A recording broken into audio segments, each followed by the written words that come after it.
Accounts and finance Gurukul channel पे आप सभी का बहुत बहुत स्वागत है। मेरा नाम है अंजी कुमार मिश्रा और अगर आपने मेरे चैनल को सब्सक्राइब नहीं किया तो प्लीज कर लीजिएगा। Class 11 business studies chapter number 3 private public and global enterprises, ठीक है। क्लास नंबर उसका 1 है। चैप्टर शुरू करने से पहले आपको बता दूं कि जो भी आपका क्लास 11 बिजनेस स्टडीज से रिलेटेड वीडियो है वो इस चैनल पे एक सेपरेट प्लेलिस्ट जिसका नाम होगा क्लास 11 बिजनेस स्टडीज, उसमें आपको मिल जाएगा, तो आप इजीली वहां से स्टडी कर पाएंगे, ठीक है। और यहाँ पे जो भी आपको पढ़ाया जाएगा वो पूरा डिटेल्ड होगा, ठीक, 100% from NCERT book line by line. तो चलिए शुरू करते हैं। चैप्टर नंबर हमारा 3 private public and global enterprises. इस चैप्टर को आप जो पिछला हमारा चैप्टर था फॉर्म्स ऑफ बिजनेस ऑर्गेनाइजेशन, उसी का कुछ हद तक एक्सटेंशन समझिएगा, ठीक है। अभी आगे चल के मैं उसको कोरिलेट करूंगा, ठीक है, उसी का कुछ एक्सटेंशन है, ठीक। ये यहाँ पे उन्होंने पहले एक एग्जांपल दिखाया है, पढ़ लेते हैं। वैसे भी Anita, student of class 11th, was going through some newspaper. The headline stared at her face. Government plans to disinvest its share in a few company. उसने एक न्यूज़पेपर में एक न्यूज़ पढ़ा क्या कि गवर्नमेंट डिसइन्वेस्ट कर रही है अपने शेयर्स। कुछ कंपनी में गवर्नमेंट ने अपने शेयर्स को डिसइन्वेस्ट किया, यानी बेच दिया, ठीक है, ऐसा उसने न्यूज़ पढ़ा। The next day there was another news item on one public sector company incurring heavy losses and the proposal for closing the same. और नेक्स्ट डे उसने एक और न्यूज़ पढ़ा क्या कि एक पब्लिक सेक्टर कंपनी है, अब आगे पढ़ेंगे हम लोग, इसी के बारे में है पूरा ये चैप्टर, पब्लिक सेक्टर कंपनी से ही रिलेटेड चैप्टर है ये, ठीक है। उसने पढ़ा कि एक पब्लिक सेक्टर कंपनी को गवर्नमेंट ने प्लान किया है क्लोज करने का, यानी कहीं ना कहीं गवर्नमेंट अगर प्लान कर पा रही है, उस पर एक्शन ले पा रही है, यानी कि गवर्नमेंट का कंट्रोल होगा तभी तो। In contrast to this, she reads another item on how some of the company under the private sector were doing so well. अच्छा, उसके कंट्रेरी उसने देखा कि उसी डिवीजन में, यानी जिस सेक्टर में वो पब्लिक कंपनी थी, उसी में दूसरी प्राइवेट सेक्टर कंपनी बढ़िया कर पा रही थी, लेकिन पब्लिक सेक्टर कंपनी अच्छा नहीं कर पा रही थी, ठीक है। She was actually curious to know what these terms like public sector, disinvestment, privatization mean. यानी उसको ये फिर समझना था कि पब्लिक सेक्टर क्या होता है, डिसइन्वेस्टमेंट क्या होता है, प्राइवेटाइजेशन क्या होता है। She realized that in certain areas there was only the government which operates like the railway, and in some areas both the private owned and the government run businesses were operating. यानी उसने देखा कि कुछ ऐसे sectors हैं, for example railway, जहां पे कि केवल गवर्नमेंट ही काम करती है और दूसरे होते हैं जिसमें प्राइवेट और गवर्नमेंट दोनों ही हैं। For example in the heavy industry sector, SAIL, भेल, TISCO, Reliance, Birlas, all where there, and in the telecom sector, company like Tata, Reliance, Airtel operate, and in airlines Sahara and Jet have recently gained entry, ठीक है। This company also with the government, सहारा तो अब नहीं रही, ठीक है, इसको काट दीजिएगा यहाँ पे। This company along with the government owned a company like MTNL, BSNL, Indian Airlines, Air India. She then started wondering where from company like Coca Cola, Pepsi, Hyundai came. और फिर उसने सोचा कि ये सब कौन सी कंपनी जो बाहर से आई हैं, आगे हम इसके बारे में भी पढ़ेंगे। Where they always here or did they operate somewhere else in some other country? She went to the library and was surprised to know that there was so much information about all these books, business magazine and newspaper, ठीक है। Overall अब आगे बात करते हैं, जो उसमें से समझना क्या था, क्वेरी वहां पे था, अब उसका सॉल्यूशन मिलने वाला है। चैप्टर का इंट्रोडक्शन पढ़ लेते हैं पहले। You must have come across all types of business organization in your daily life. In your neighborhood market there are shop owned by sole proprietor, हमने पिछले चैप्टर में पढ़ लिया था sole proprietor क्या होता है, और big retail organizations run by the company. Then there are people providing you services like legal service हो गया, medical service being owned by more than one person, that is partnership, ये भी हमने पढ़ लिया था। There are, अगर आपने पिछले चैप्टर्स का 5 वीडियो है, अगर नहीं देखा तो प्लीज देख लीजिएगा, ठीक है, बेटर अंडरस्टैंडिंग के लिए, ठीक, क्योंकि ये चैप्टर कुछ हद तक थोड़ा बहुत बोल सकते हैं कि उसी चैप्टर का एक्सटेंशन है, ठीक है। These are all privately owned organization. ये सारी कौन सी होती है? प्राइवेटली owned organizations होते हैं, चाहे वो प्रोप्राइटरशिप हो या पार्टनरशिप। और कंपनी फिर दो पार्ट्स में, कुछ गवर्नमेंट ऑन करती है और कुछ प्राइवेट सेक्टर्स का होता है, ठीक है, आगे हम पढ़ेंगे। Similarly there are other offices or places businesses which may be owned by government. For example, railway is an organization wholly owned and managed by the government. Railway पूरी तरह से गवर्नमेंट का मालिक है गवर्नमेंट उसका, और उसको मैनेज भी गवर्नमेंट ही करती है। पोस्ट ऑफिस भी गवर्नमेंट का ही होता है। In your locality is owned by the post and telegraph department of the government of India, though our dependence on their postal services particularly in cities and towns has been greatly reduced. लेकिन हाल फिलहाल में हमने देखा है कि जो private postal services में जैसे डीटीडीसी हो गया, फिर ब्लू डार्ट हो गया, उनके आने की वजह से पोस्ट ऑफिस का डिमांड कम हो गया, ठीक है। This is because of the plenty of private courier services firms operating in bigger towns. Then there are businesses which operate in more than one country known as global enterprises. अभी थोड़ी देर पहले वो जो example था उसमें भी उसने जो ये सब लिया था example, for example Coca Cola हो गया, पेप्सी, हुंडई, ये सब ग्लोबल एंटरप्राइजेस का एग्जांपल हो गया, क्योंकि एक से ज्यादा कंट्री में वो ऑपरेट करते हैं। Therefore, you may have observed that all types of organization are doing businesses in the country whether they are public, private or global. यानी पूरे इंडियन सिस्टम में पब्लिक कंपनी भी है, प्राइवेट कंपनी भी है और ग्लोबल कंपनी भी है, ठीक है। In this chapter we shall be studying how the economy is divided into two sector, public and private sector, the different type of public enterprises, their role and that of the global enterprises. यानी ultimately हम यहाँ पे private sector, public sector और global enterprises के बारे में पढ़ने वाले हैं, ठीक है। ग्लोबल एंटरप्राइजेस भी अल्टीमेटली प्राइवेट सेक्टर ही है, लेकिन वो बाहर से आई हुई कंपनी है, ठीक है। देयर अब पढ़ते हैं private sector and public sector.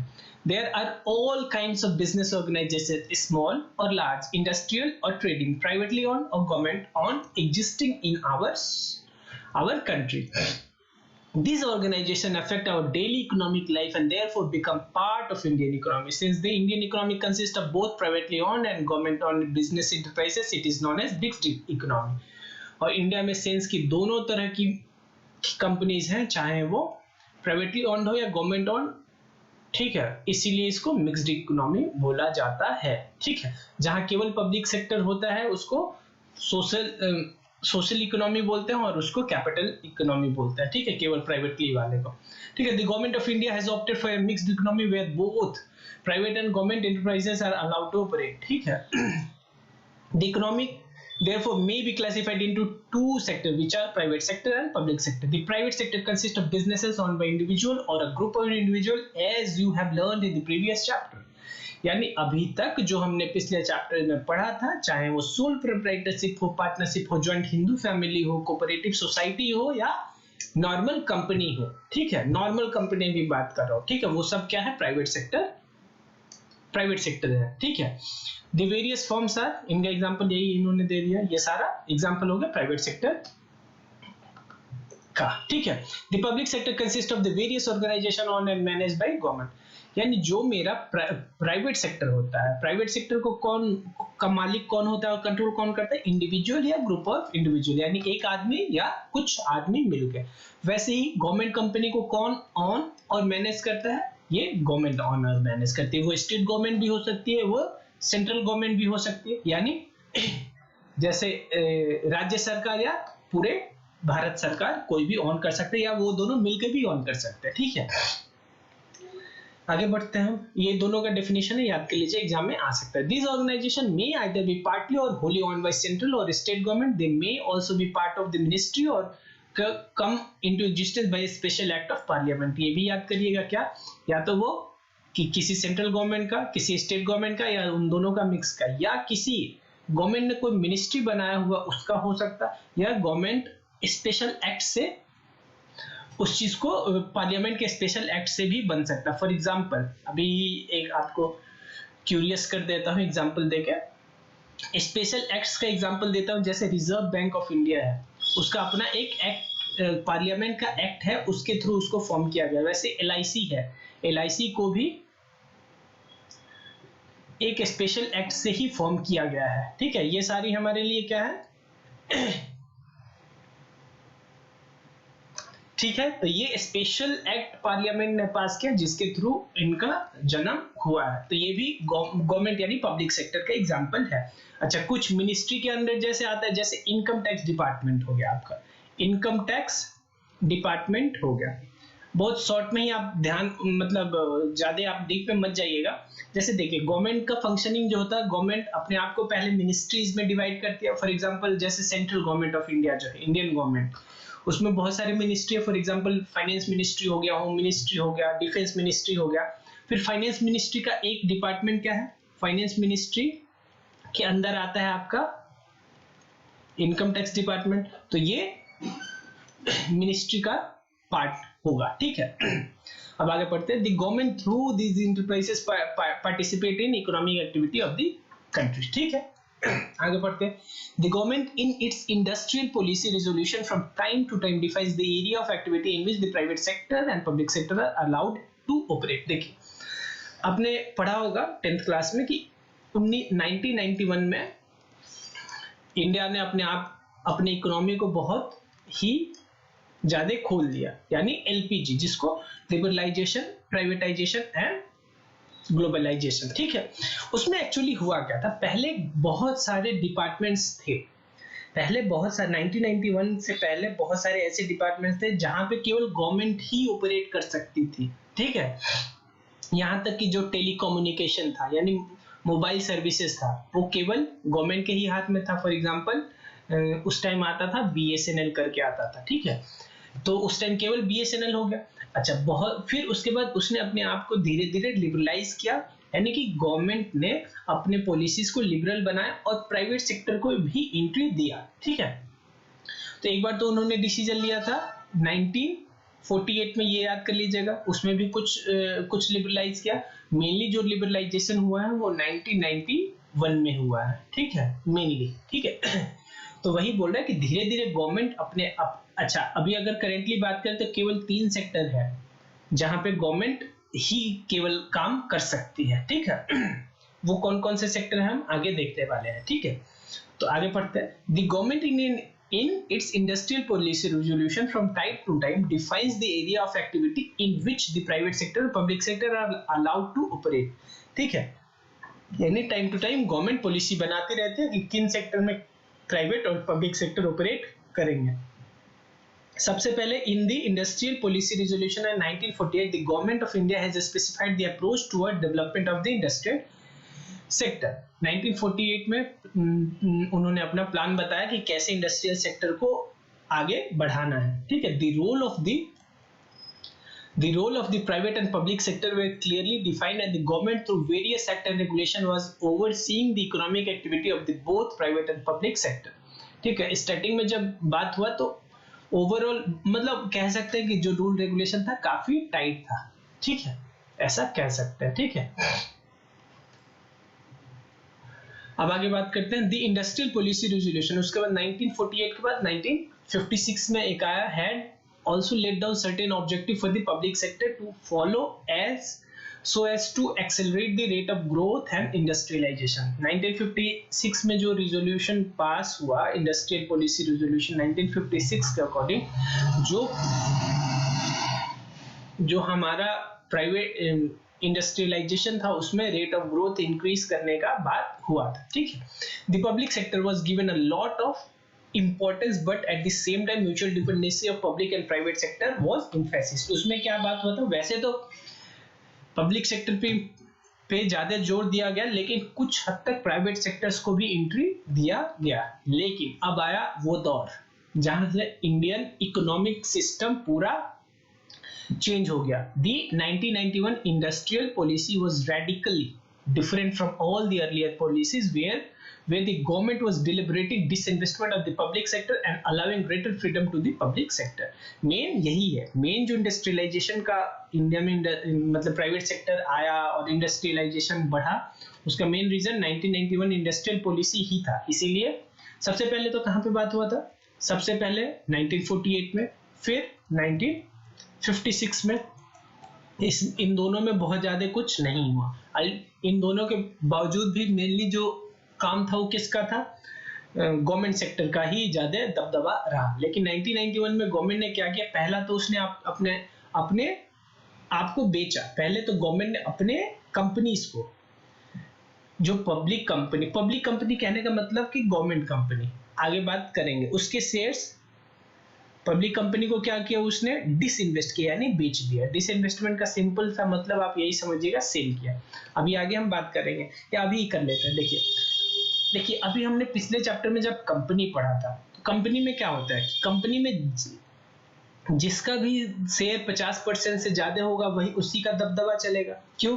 क्योंकि कंपनी में हर डिसीजन वोटिंग के थ्रू होता है, और वोटिंग में जीतने के लिए आपके पास 50% से ज्यादा वोट चाहिए। तो अगर किसी कंपनी में गवर्नमेंट का शेयर 50% प्लस हो जाता है तो उस कंपनी को क्या बोलते हैं, गवर्नमेंट कंपनी। ठीक है, तो स्टार्टिंग में जो गवर्नमेंट का कंपनी था उसको गवर्नमेंट ने क्या किया, अपने शेयर्स बेच दिए। ठीक है, इसी को बोलेंगे डिसइन्वेस्टमेंट ऑफ पब्लिक सेक्टर।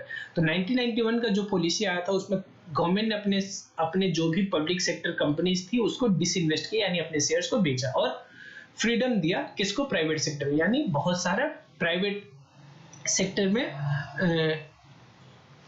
जहां पहले बाउंडेशन था प्राइवेट सेक्टर में उसको ओपन कर दिया, यानी कंपनीज को, प्राइवेट सेक्टर कंपनी को भी एंट्री दे दिया। ठीक है, at the same time foreign direct investment was invited from the businesses outside India, और बाहर के लोगों से भी पैसा मंगवाया गया। क्या कि अगर आपको इंडिया में इन्वेस्ट करना है तो आप पैसा ला सकते हैं। पहले बहुत बाउंडेशन हुआ करता था, यानी टोटली बोल सकते हो ओपन हो गया, मार्केट ओपन हो गया।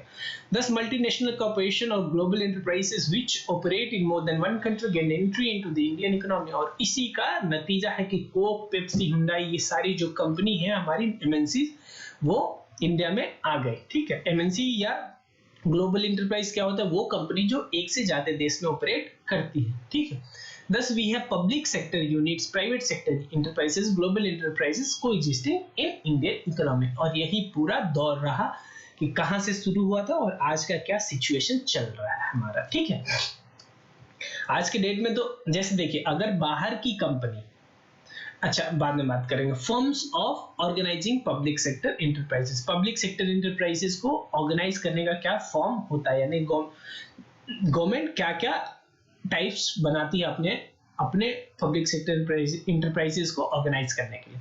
Governments participation in business and economic sector of the country needs some kind of organisational framework to function. ठीक है, किसी भी काम को करने के लिए एक फ्रेमवर्क जरूरी ही है। You have studied about the forms of businesses organisation in private sector, जो हमने पिछले चैप्टर में पढ़ा था 5, वो कौन से थे, वो प्राइवेट सेक्टर के थे। और इसीलिए उसी का एक्सटेंशन पब्लिक सेक्टर के लिए क्या हो जाएगा, हमारे लिए कौन कौन से चाहिए, बात कर लेते हैं। यही है, ठीक है, यही मैं बोल रहा था कि पिछले चैप्टर का ये एक्सटेंशन है। कैसे, इंडियन इकोनॉमी में दोनों सेक्टर एग्जिस्ट करते हैं, कौन से, पब्लिक सेक्टर और प्राइवेट सेक्टर। ठीक है, पिछले चैप्टर में हमने क्या पढ़ लिया, sole proprietorship, partnership, joint Hindu family, cooperative और कंपनी। और ये एमएनसी आगे, मल्टीनेशनल, यानी वो कंपनी जो बाहर की होती है, वो बस यहाँ पे अभी पढ़ लेंगे हम। ठीक है, उसके बाद मेनली जो फोकस होगा ये public sector. Public sector company यानी गवर्नमेंट अपने आप को ऑपरेट करने के लिए फ्रेमवर्क पहला क्या बनाती है, डिपार्टमेंटल अंडरटेकिंग, फिर स्टैट्यूटरी कॉर्पोरेशंस और गवर्नमेंट कंपनी। यहीं पे कुछ एग्जांपल देख लेते हैं। यहाँ पे इनकम टैक्स डिपार्टमेंट आ गया आपका, यहाँ पे आरबीआई, एलआईसी, सेबी और ये सब आ गया। यहाँ पे गवर्नमेंट कंपनी, ये वो कंपनी जिसमें गवर्नमेंट 50% से ज्यादा शेयर ऑन करती है। फॉर एग्जांपल एसबीआई हो गया आपका, ठीक है, फिर कोल इंडिया हो गया, कोल इंडिया, सेल, भेल, ये सब गवर्नमेंट कंपनी है। ठीक है, तो यहाँ पे एग्जांपल दे दिया मैं। आगे पढ़ते हैं। In the public sector, as it grows, an important question arises in respect of how it is to be organized or what form of organization it should take. ठीक है, the government has a major role to play in the formation of public sector. Obvious सी बात है, public sector का मालिक अगर government है तो government ही सारा इनिशिएशन लेगी। But the government acts through its people, its offices, employee, and they take decision on behalf of the government. और गवर्नमेंट कहने का मतलब मोदी जी तो आएंगे नहीं सब काम करने के लिए, तो मोदी जी ने अपने ऑफिसेस, एम्प्लॉइज, पीपल के थ्रू इन कामों को पूरा करना है। For this purpose public enterprises were formed by the government to participate in the economic activity of the country. They are expected to contribute to the economic development of the country in today's liberalized competitive world। ठीक है, ये सब irrelevant है हमारे लिए।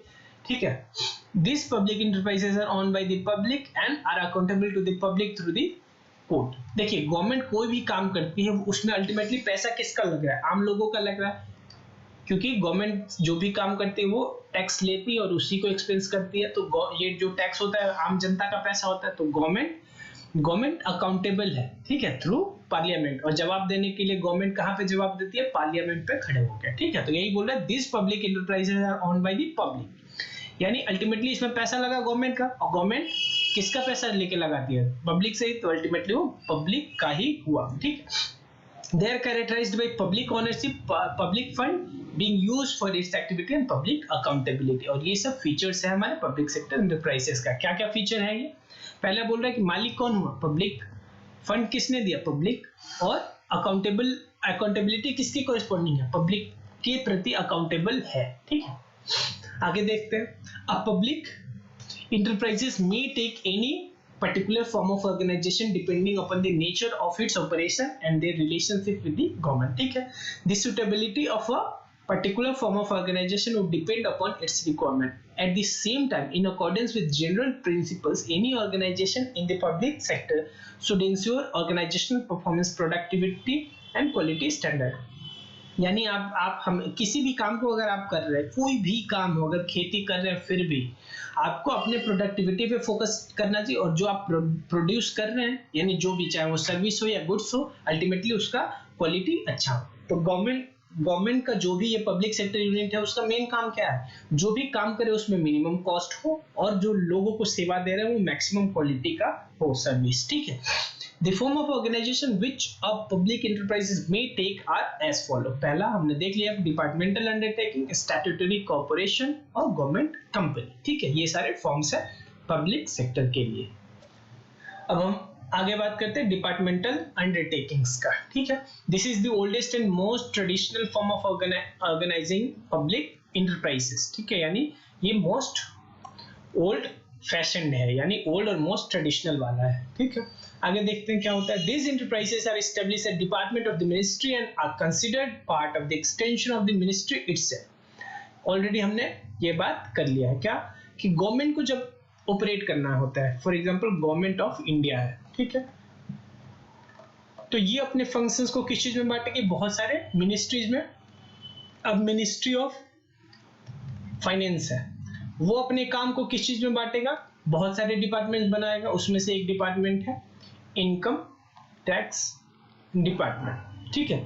तो यहां पे यही बोल रहा है क्या, कि these enterprises are established and departments of ministry are considered as part of the extension of ministry itself, ठीक है। फाइनेंस है ये, ministry of finance. The government function through this department and the activity performed by them are an integral part of the functioning of the government। यानी जो भी काम, चाहे ये मिनिस्ट्री वो काम करे, चाहे वो डिपार्टमेंट करे, वो अल्टीमेटली ये इसके लिए काम कर रहा है। और ये गवर्नमेंट ऑफ इंडिया, यानी ये जो कर रहा है वो अल्टीमेटली किस पे इफेक्ट डालने वाला है? ये गवर्नमेंट पे ही डालने वाला है, यानी गवर्नमेंट का ही अल्टीमेटली वो काम कर रहा है। They have not been constituted as an autonomous body. Autonomous body कहने का मतलब वो चीज, हर वो ऑर्गेनाइजेशन जो कि सेपरेट एक एक्ट पास होता है पार्लियामेंट से, उसके थ्रू जो फॉर्म होता है उसको ऑटोनोमस बॉडी बोलते हैं, ठीक है। तो ये जो डिपार्टमेंट्स हैं वो ऑटोनोमस नहीं है। ऑटोनोमस कहने का मतलब कि गवर्नमेंट से सेपरेट नहीं है, ये गवर्नमेंट के लिए ही काम कर रहे हैं जो डिपार्टमेंट्स होते हैं, ठीक है। They act through the officers of the government and its employee are government employee, ठीक है। उसमें अब डिपार्टमेंट में जो काम करता है वो कौन होता है? वो ऑफिसर्स होते हैं और एम्प्लॉय ऑफ द गवर्नमेंट, ठीक है। These undertaking may be under the central or state government, और कोई भी गवर्नमेंट हो सकता है, central state government. Rules of central and state government are applicable, और किसका रूल एप्लीकेबल होगा? सेंट्रल और स्टेट गवर्नमेंट का। Example of this undertaking are railway and post telegraph department, ठीक है। आगे बढ़ते हैं, इसका फीचर क्या होता है? The main characteristics of the departmental undertaking are as follow, ठीक है। The funding of these enterprises come directly from the government treasury and are an annual appropriation from the budget of the government. The revenue earned by this is also paid into the treasury, ठीक है। यानी जो ये departments हैं उनका जो भी खर्चा होगा वो कहां से आएगा? गवर्नमेंट का जो ट्रेजरी है, यानी उनका जो खजाना है वहां से आएगा। और ये जो कमाएंगे वो रेवेन्यू भी कहां जाएगा? अल्टीमेटली गवर्नमेंट के ही ट्रेजरी में चला जाएगा। अगला, they are subject to accounting and audit control applicable to other government activity, यानी उनका अकाउंट्स भी होगा, अकाउंटिंग करेंगे वो अपना, और ऑडिट के कंट्रोल में भी होंगे, यानी पूरा देख रेख में होंगे। ठीक है, क्योंकि जो भी सरकार होती है, सरकार भी अपने खर्चे के प्रति अकाउंटेबल होती है, तो ये भी सरकार का पार्ट है। तो ये जो भी करेंगे वो अकाउंटिंग होगा उसका, यानी लेखा जोखा होगा, और फिर उसको ऑडिट किया जाएगा यानी चेक किया जाएगा। ठीक है, the employ of the enterprises are government servants and their recruitment are and condition of services are same as that of the other employee directly under the government. They are headed by, simple बात है कि ये यहाँ पे जो भी काम करेंगे वो गवर्नमेंट एम्प्लॉय होंगे, और वो गवर्नमेंट के जो भी एम्प्लॉइज पे एप्लीकेबल रूल रेगुलेशन है वो सब इन पे भी लागू होगा। They are headed by Indian administrative services officer, और आईएएस ऑफिसर्स इस डिपार्टमेंट्स के हेड होते हैं नॉर्मली। ठीक है, उसके बाद and civil servants who are transferable from one ministry to another, और ये इनका ट्रांसफर भी होता रहता है। ठीक है, गवर्नमेंट के हाथ में होता है, जिसको जहां भेजना है उसको भेज सकती है। It is generally considered to be a major sub division of government department and is subject to direct control of the ministry, और ये मिनिस्ट्री के डायरेक्ट कंट्रोल में भी होता है।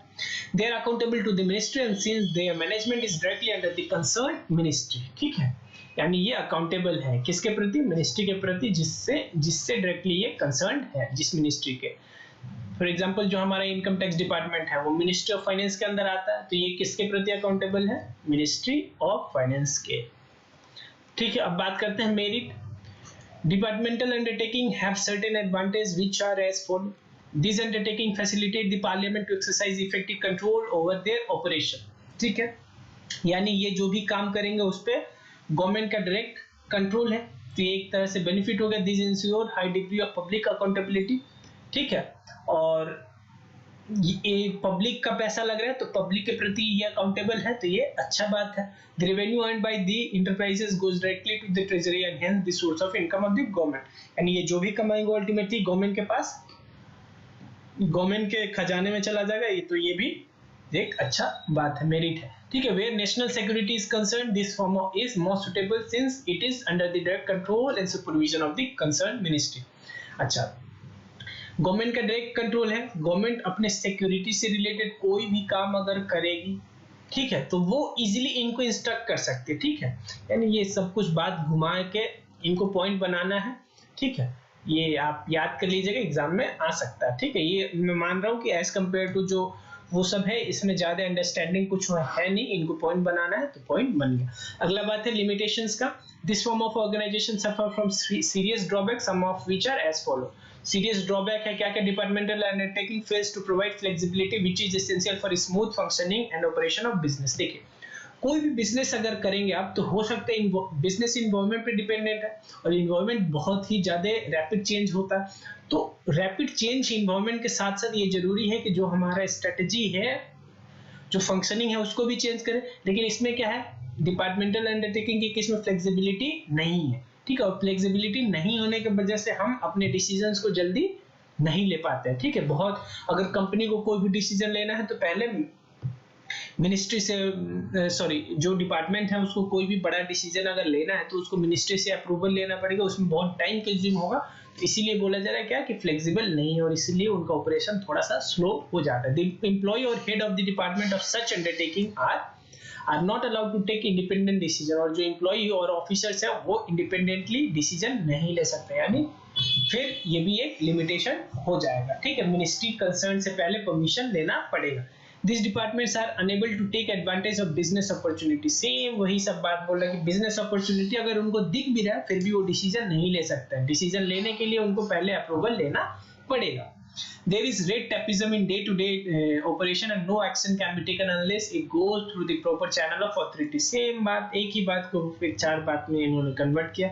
क्या कि अगर कोई भी अगर आपको काम करना है तो जो भी, जैसे अभी सिंपल आपको बात अगर बोला जाए तो आप सिंपल ये समझिए कि अगर इसमें किसी को डिसीजन लेना है तो ये डायरेक्टली यहाँ से बात नहीं कर सकता, जो भी चैनल बना है ये यहाँ से जाना पड़ेगा, पहले मिनिस्ट्री के पास फिर गवर्नमेंट के पास जाएंगे। ठीक है, गवर्नमेंट के पास मिनिस्ट्री जाएगी, तो इन सब में टाइम कंज्यूमिंग होता है। There is a lot of political interference, और गवर्नमेंट का भी ज्यादा इंटरफेरेंस है। फॉर एग्जाम्पल आपने देखा होगा, अगर मान लीजिए कोई इंप्लॉई है जो आईएएस ऑफिसर है, उनका ट्रांसफर हो जाता है, ठीक है, तो वो नॉर्मली पॉलिटिकल इंटरफेरेंस ही होता है. These organizations are usually insensitive to consumer needs and do not provide adequate services to them. अब ये मेन बात बोल रहे हैं क्या, कि जो डिपार्टमेंट्स होते हैं वो, आपने तो देखा ही होगा, गवर्नमेंट के जो भी एम्प्लॉइज होते हैं वो आराम से कुर्सी तोड़ते हैं और सर्विस पे फोकस नहीं करते हैं. ऑल्दो वो उनका मेन ऑब्जेक्टिव क्या है कि सर्विस प्रोवाइड करना, लेकिन वो सर्विस प्रोवाइड एडिक्वेटली क्या, मैं तो बोलूंगा कि जीरो सर्विस प्रोवाइड करता है. ठीक है, ये बहुत बड़ा मेन उनका क्या है, डिमेरिट. ठीक है, अब अगला है हमारा कौन सा, स्टैट्यूटरी कॉर्पोरेशन. स्टैट्यूटरी कॉर्पोरेशन का मतलब, इनको फॉर्म करने के लिए स्टैट्यूट कहने का मतलब एक्ट पास होता है पार्लियामेंट से. ठीक है, यानी वो सभी कॉर्पोरेशन जो कि स्पेशल एक्ट के थ्रू फॉर्म हुए हैं उनको बोलेंगे स्टैट्यूटरी कॉर्पोरेशन. ठीक है, तो statutory corporation of public enterprises brought into existence by a special act of the parliament, यानी गवर्नमेंट पार्लियामेंट से स्पेशल एक्ट पास हुआ, उसके थ्रू अगर कोई फॉर्म हो तो उसको स्टैट्यूटरी कॉर्पोरेशन बोलेंगे. और नॉर्मली जो स्टैट्यूटरी कॉर्पोरेशन होता है वो गवर्नमेंट के कंट्रोल में नहीं होता, वो उसका फंक्शनिंग अपना सेपरेट होता है. जो मिनिस्ट्रीज होती हैं, जो डिपार्टमेंट्स होते हैं, वो तो गवर्नमेंट के कंट्रोल में होते हैं, लेकिन ये गवर्नमेंट के कंट्रोल में नहीं होता है. ठीक है, the act defines it's power and function. उसी एक्ट में लिखा होगा कि उसका पावर क्या है, उसका फंक्शन क्या है, किस rule and regulation governing its employee and relationship with the government department. यानी ये सब उसके एक्ट में ही लिखा होगा कि किस हिसाब से वो अल्टीमेटली चलने वाली है वो कंपनी. ठीक है, this is a corporate body created by the legislature which define power and function. Legislature कहने का मतलब पार्लियामेंट. ठीक है, यानी कि इसका सारा पावर एंड फंक्शन कौन डिफाइन करेगा, parliament. And is financially independent with a clear control over the specified area or particular type of commercial activity. यानी किसी एक स्पेसिफिक काम के लिए उनको फाइनेंशियली इंडिपेंडेंट है. ठीक है, यानी जो भी उनको एक्शन लेना है, जो भी अपने पावर के और फंक्शंस के अंदर वो ले सकते हैं. It is a corporate person and has capacity of acting in its on. जो कंपनी का, अगर आपने पिछला चैप्टर का वीडियो लास्ट वाला देखा होगा तो याद है कि कंपनी अपने मेंबर से सेपरेट होती है, तो ये भी यहाँ पे जो भी उसके कॉर्पोरेट पर्सन है उससे सेपरेट है, यानी वो अपने नाम से काम कर सकती है. ठीक है, statutory corporation therefore have the power of the government and considerable amount of operating flexibility of the private enterprise. और इसीलिए क्योंकि इस पे ज्यादा गवर्नमेंट का इंटरफेरेंस नहीं है, तो ये फ्रीली ऑपरेट कर सकते हैं और ये फ्लेक्सिबल है एज लाइक प्राइवेट इंटरप्राइजेस. अब बात करते हैं फीचर्स का. एग्जांपल मैंने स्टैट्यूटरी कॉर्पोरेशन का वैसे यहाँ पे नहीं दिया, लेकिन मैंने आपको बता दिया है. आरबीआई हो गया, एलआईसी हो गया, सेबी हो गया, टीआरएआई हो गया, 2-3 आप याद कर लीजिएगा. ठीक है, अब बात करते हैं स्टैट्यूटरी कॉर्पोरेशन का फीचर क्या क्या है. ठीक है, statutory corporation have certain distinct feature which is discussed as below. Statutory corporation is set up under act of parliament. ठीक है, बात हो गया, governed by the provisions of the act, और उसी में उसका सारा पावर और फंक्शन लिखा होगा. The act defines its object, power and privileges of a statutory corporation. ठीक है, ये सब आप याद कर लीजिएगा, ऑलरेडी हमने डिस्कस कर लिया. This type of organisation is wholly owned by the state. देखिए, ऑल्दो उनका काम में इंटरफेरेंस नहीं करेंगे, लेकिन एक्चुअली वहां पे कंट्रोल किसका है, सॉरी, कंट्रोल तो उनका जो भी पावर है उन स्टैट्यूटरी कॉर्पोरेशन का वो डिफाइंड है, लेकिन अल्टीमेटली उसके मालिक कौन है, उसके मालिक गवर्नमेंट ही है, state. The government has the ultimate financial responsibility and has the power to appropriate its profit. At the same time, the state also has to bear the losses if any.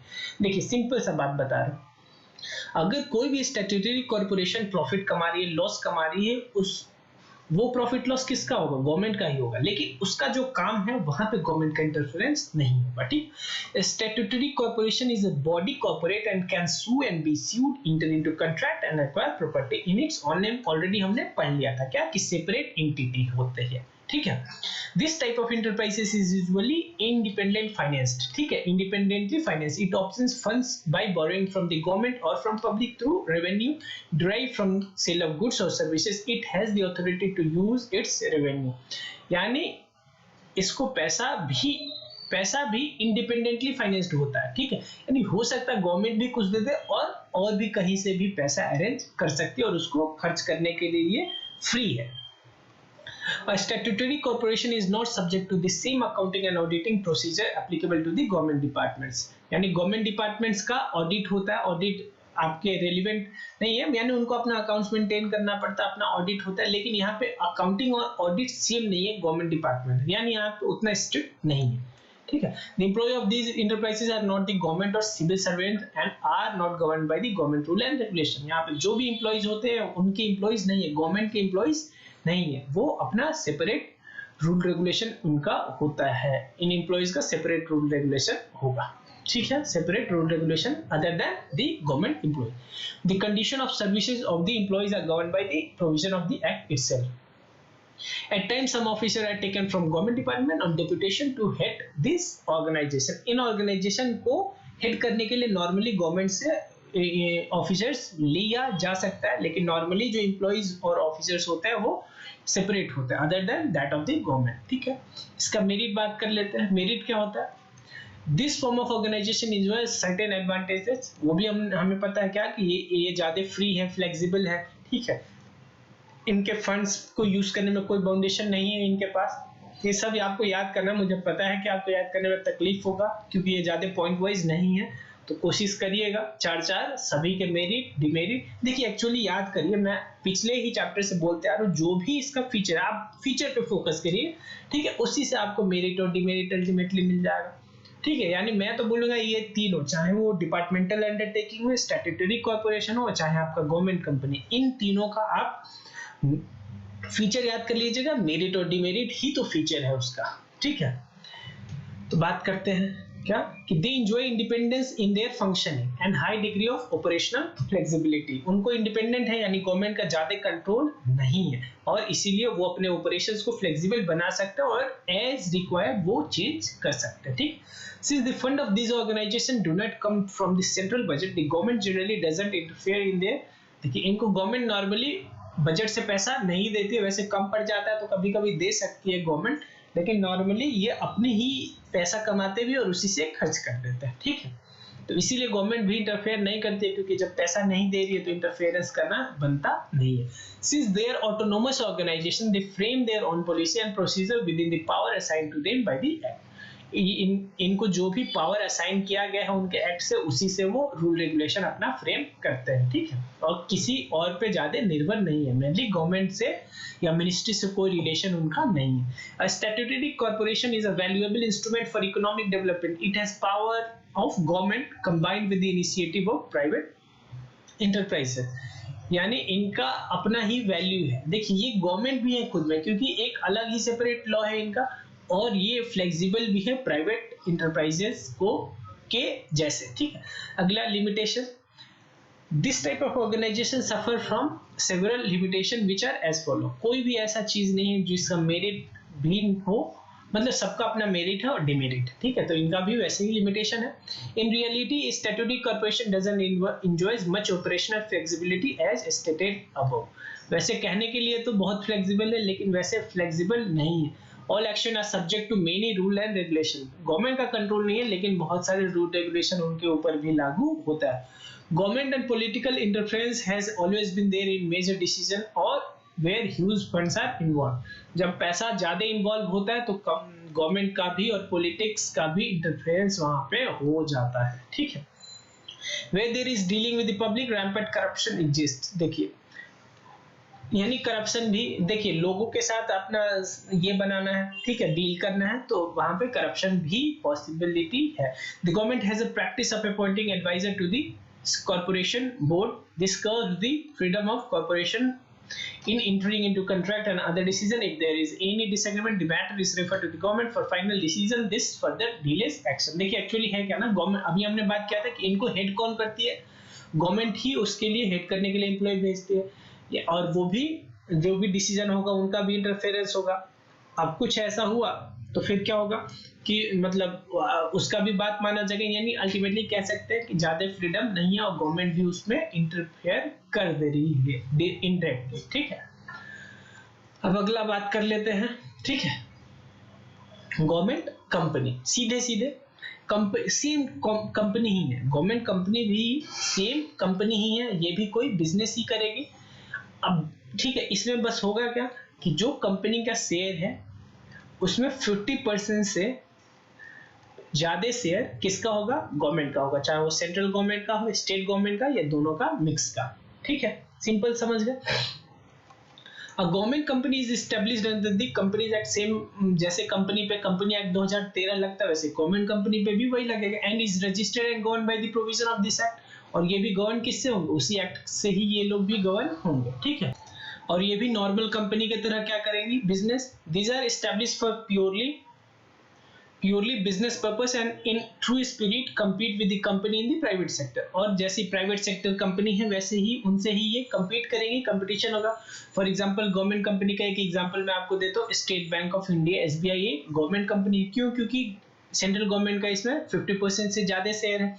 तो जो भी normal हमारी private sector की bank है, चाहे वो axis bank हो गया, HDFC, इनसे SBI का डायरेक्ट कंपटीशन है। ठीक है, according to the section 245 of the company act, यानी देखिए याद होगा आपको कंपनीज एक्ट 2013 में ही कंपनी को डिफाइन किया गया था। कितना इजी था, company means a company registered under companies act 2013 or any previous companies act. वैसे ही government company means any company, जो हमने ऑलरेडी बात कर लिया है क्या, कि government company means any company in which not less than 51% of the paid up capital is held by the central government or by a state government, और partly by central government और partly by one और more state include subsidiary of the government company. Simple सा यही बात बोल रहा है क्या, कि 51% या उससे ज्यादा।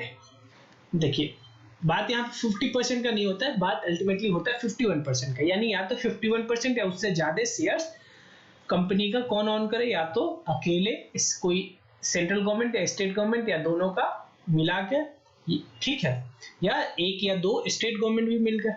ठीक है, अच्छा, और याद है पिछले वीडियो में मैंने बात किया था क्या, कि सब्सिडरी कंपनी, यानी कि एक कंपनी अगर किसी दूसरे सब कंपनी में 50% से ज्यादा शेयर खरीद लेती है, तो जो कंपनी खरीदती है उसको बोलेंगे होल्डिंग कंपनी, जिस कंपनी का शेयर खरीदा जाता है उस कंपनी को बोलते हैं सब्सिडरी कंपनी। तो एक अगर कोई गवर्नमेंट कंपनी है, वो किसी भी कंपनी को अगर 50% शेयर उसने परचेज कर लिया, तो वो कंपनी उसकी सब्सिडरी बन जाएगी। तो अगर ये कंपनी यानी होल्डिंग कंपनी अगर गवर्नमेंट कंपनी है, तो जो हमारी सब्सिडरी कंपनी होगी वो भी अल्टीमेटली गवर्नमेंट कंपनी बन जाएगी। यही यहाँ पे लास्ट लाइन में बोला क्या, कि includes a company which is subsidiary of a government company. ठीक है, ये याद कर लीजिएगा, यही डेफिनेशन है। ठीक, under the companies act 2013 there is no change in the definition of a company. All provision of the act are applicable to the government company unless otherwise specified. A government company may be formed as a private limited company or a public limited company. याद है आपको private limited company और public limited क्या होता है? ठीक है, मैं रिक्वेस्ट करूं अगर आपने पिछला चैप्टर का वीडियो नहीं देखा तो देख लीजिएगा। ठीक है, उसी से ये वाला तो गवर्नमेंट कंपनी तो फुली रिलेटेड है। अगर आपके पास टाइम नहीं है तो फिर भी क्लास नंबर 5 तो जरूर देख लीजिएगा। ठीक है, उसी में मेनली मैंने कंपनी वाला पार्ट डिस्कस किया हुआ है। ठीक है, तो प्राइवेट कंपनी वो कंपनी होती है जिसमें मिनिमम 2 मेंबर्स हो और मैक्सिमम 200 हो। ठीक है, अगर आपकी कंपनी पब्लिक लिमिटेड है तो फिर उसके केस में मिनिमम 7 और मैक्सिमम का कोई लिमिट नहीं है। तो जो गवर्नमेंट कंपनी होती है वो हो सकता है प्राइवेट भी हो सकती है और पब्लिक लेवल पे भी हो सकती है। यानी पब्लिक लेवल में क्या एक दूसरा चीज होता है कि जनरल पब्लिक से भी पैसा मंगवाया जा सकता है। ठीक है, there are certain provisions which are applicable to the appointment retirement of the director or other managerial person। यानी इनमें सिंपल सीधे वही रूल रेगुलेशन लगेगा जो कि नॉर्मल कंपनीज पे लगेगा। From the above it is clear that government exercises control over the paid up share capital of the company. The share of the company are purchase in the name of the president of India. ये most important है। क्या देखिए, actually सब कुछ formality के लिए government of India कहने का मतलब प्रेसिडेंट, यानी अल्टीमेटली वो होगा किसका, प्रेसिडेंट।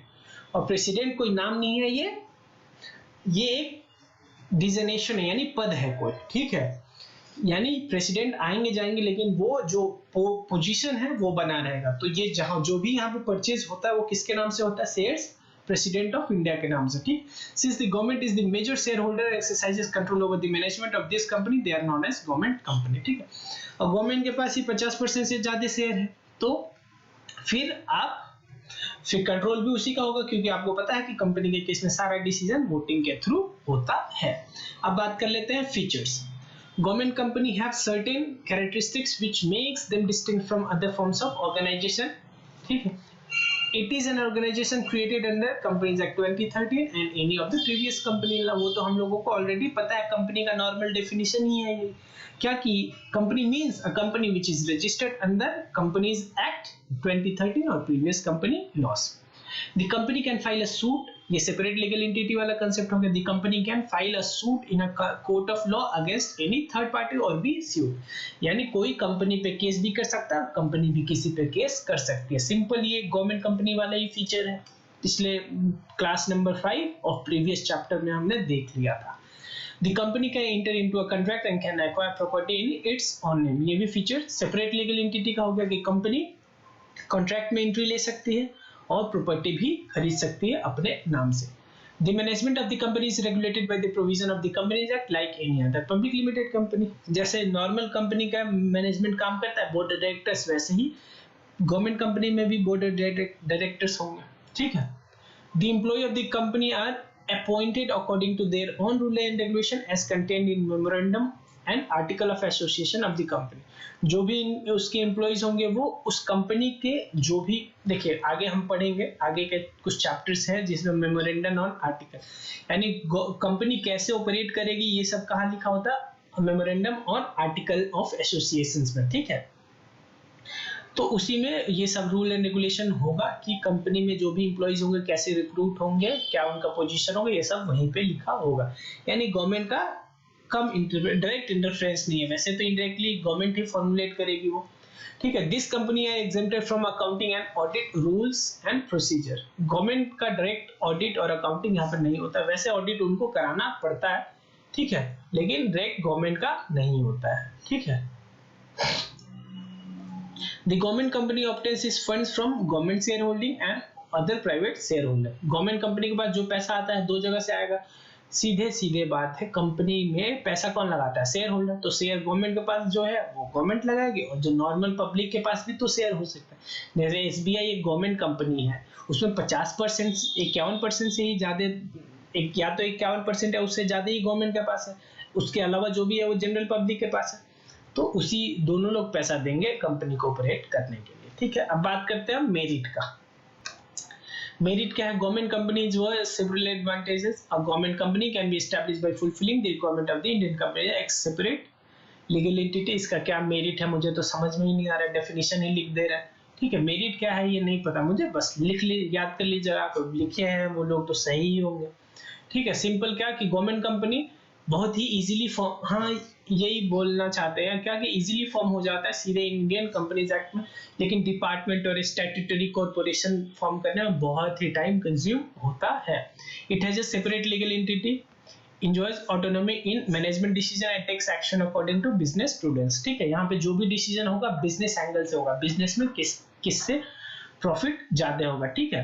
देखिए आपका डिपार्टमेंट हो या स्टैट्यूटरी कॉर्पोरेशन हो, नॉर्मली वो सर्विस मोटिव के लिए होते हैं, लेकिन गवर्नमेंट कंपनी तो सीधे कंपनी है, इसको अपना बिजनेस करना है. ठीक है, तो ये इजीली अपना डिसीजन ले सकती है. ठीक है. This companies by providing goods and services at reasonable prices are able to control the market and curb unhealthy business practices. ठीक है. सिंपल बात है कि ये भी normal goods and service provide करेंगे और जो भी और दूसरे लोग हैं उनके साथ कंपटीशन भी करेंगे. बात करते हैं हम लिमिटेशन का. Despite the autonomy given to this company they have certain disadvantage. Since the government is the only share holder in some of the company the provision of the company doesn't have much relevance. ठीक है. कुछ ऐसी भी company है जिसमें 100% government का ही है, government का ही शेयर है, तो वहां पे कुछ काम में गवर्नमेंट कंपनीज एक्ट एप्लीकेबल नहीं होता. It awaits constitutional responsibility which a company financed by the government should have. It is not answerable directly to the parliament. देखिए वैसे तो यहाँ पे पैसा किसका लग रहा है, गवर्नमेंट का, यानी जनरल पब्लिक का, लेकिन फिर भी ये अकाउंटेबल नहीं है पार्लियामेंट का. पार्लियामेंट में जाके इनको जवाबदेही नहीं देना पड़ेगा, ऑल्दो जो पैसा लगा है वो जनरल पब्लिक का ही लगा है. अगला बात, the government being the sole shareholder, the management of the administration rests in the hands of the government. देखिए यानी इनडायरेक्टली कंट्रोल किसका है, उसका गवर्नमेंट का ही है, यानी गवर्नमेंट जो चाहेगी वही होगा. The main purpose of the government company registered like other company is defeated. ठीक है. अब अगला टॉपिक है हमारा change changing role of public sector, यानी डे बाय डे जो पब्लिक सेक्टर है उसका रोल भी चेंज हो रहा है। तो वीडियो ज़्यादा बड़ा हो रहा है, अब 50 मिनट, एक 50 मिनट के आसपास हो गया। तो अब इस वीडियो को यहाँ पे क्लोज करते हैं। तो वीडियो देखने के लिए आप सभी का बहुत बहुत धन्यवाद। और अगर आपको अभी तक जहाँ भी पढ़ाई जहाँ तक हो गया, अगर कोई डाउट है तो कमेंट सेक्शन में जाकर मेरे से पूछ लीजिएगा। वीडियो को लाइक करना प्लीज मत भूलिएगा और चैनल को सब्सक्राइब करना भी मत भूलिएगा, और मन करे तो दोस्तों को भी शेयर कर दीजिएगा चैनल। ठीक है, फिर चलते हैं। Thank you very much, bye.